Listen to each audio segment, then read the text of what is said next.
क्या आपके बोरवेल में बार बार पानी की समस्या हो रही है? 30 किलो के लोकल पाइप दे रहे हैं धोखा, बार बार टूटते हैं और खर्च बढ़ाते हैं। तो अब भरोसा कीजिए न्यूट्रॉन केसिंग पाइप पर, एक्स्ट्रा मजबूत लंबी उम्र के साथ। अब बाजार में मिलने वाले 30 किलो के पाइप को करें बाय बाय और आज ही लगवाएं neutron 40 kg borewell casing pipe. Sir, मैं एडवोकेट सुनीता सिंह गहरवार हूँ। मैं स्टेट बार काउंसिल की कैंडिडेट हूँ और जहाँ तक मैं यहाँ कोर्ट में आई हूँ और यहाँ देख रही हूँ, अभी तो स्टेट बार का हमारा इलेक्शन है तो मैं सब जगह जा रही हूँ। तो मैं जहाँ तक रीवा न्यायालय की बात कर रही हूँ, रीवा न्यायालय की बिल्डिंग तो इतनी बड़ी बनी है कि अपने देश में लगता है जिला न्यायालय इतना बड़ा नहीं होगा, अभी नहीं है, लेकिन उसमें कुछ सुविधाओं की कमी के कारण वो नथिंग है। जैसे वॉशरूम हो गया, वहाँ पे पानी की व्यवस्था नहीं है। इतनी मात्रा में बाथरूम बने हुए हैं, यहाँ पे शौचालय बने हुए हैं, लेकिन उचित पानी की व्यवस्था नहीं है। साफ सफाई का बिल्कुल ध्यान नहीं दिया जा रहा है, कोई सफाई नहीं है। अभी आप देखेंगे पूरे परिसर में स्मेल भरी हुई होती है। उसके बाद जैसे कमिश्नरी है, तो कमिश्नरी वहाँ पे पुरानी कोर्ट के पास है।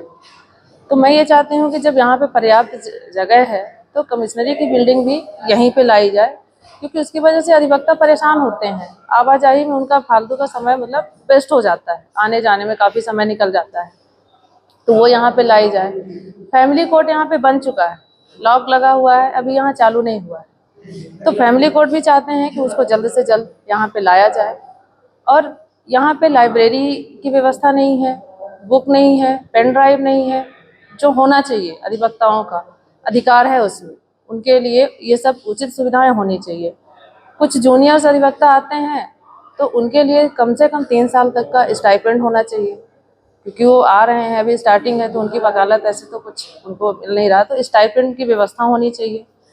और एक विशेष हमारा मकसद है जो मैंने यहाँ पे महसूस किया कि महिलाओं के लिए, महिलाएं काफ़ी परेशान हैं। महिलाओं के लिए देखिए स्वच्छ और सुरक्षित वॉशरूम चाहिए उनको, क्योंकि महिलाएं हैं, उनके साथ कुछ पर्सनल चीज़ें भी होती हैं। उनके लिए बाथरूम में उचित सैनिटरीज वगैरह की भी व्यवस्था होनी चाहिए, जिससे उनको कभी ऐसी परेशानी होती है तो वो अपने आप को सहज महसूस करें। उसके अलावा कुछ महिला पक्षकार आती हैं जिनके पास छोटे छोटे बच्चे होते हैं। अब उनको अपने बच्चों को फीडिंग कराना है तो वो सामूहिक स्थान में बैठ के कराने में उनको परेशानी होती है। तो एक ऐसा सुरक्षित कक्ष होना चाहिए, या कि जिसको महिला कक्ष कह सकते हैं, महिला कक्ष होना चाहिए जहाँ पे महिलाएं अपने बच्चों का ध्यान रख सकें और उनका ख्याल रखें, और वो मतलब आसानी से उन चीज़ों को, बच्चों को केयर कर सकें। और मैंने ज्ञापन के माध्यम से माननीय उप मुख्यमंत्री जी राजेंद्र शुक्ला जी को भी मैंने दिया है। उसमें मैंने यही लिखा है कि जिला न्यायालय रीवा में पिछले 6 माह से साफ सफाई की व्यवस्था पूर्ण तरह से समाप्त हो गई है। सर्विस बिल्डिंग में प्रसाधनों की साफ सफाई विगत 6 माह से नहीं हुई है, तो उसकी व्यवस्था नगर निगम रीवा को सौंपने का कष्ट करें।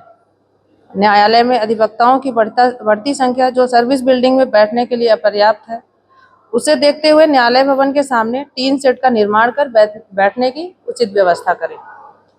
नए अधिवक्ताओं को शासन द्वारा 3 वर्ष तक का स्टाइपेंड दिया जाना चाहिए।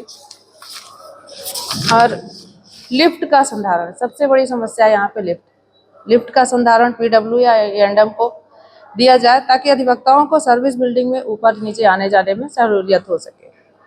नवीन न्यायालय भवन में लाइब्रेरी की व्यवस्था तत्काल कराई जाए और वाहनों को खड़ा करने का स्थान नियत करते हुए टीन शेड का निर्माण कराया जाए। ये मांगी आपने अध्यक्ष से मांगी है?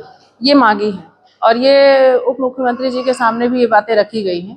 क्या आश्वासन मिला वो? बस उन्होंने बातों को सुन लिया है और मैंने उनको दिया भी है, ज्ञापन के माध्यम से दिया है, और बातें आमने सामने भी हुई हैं।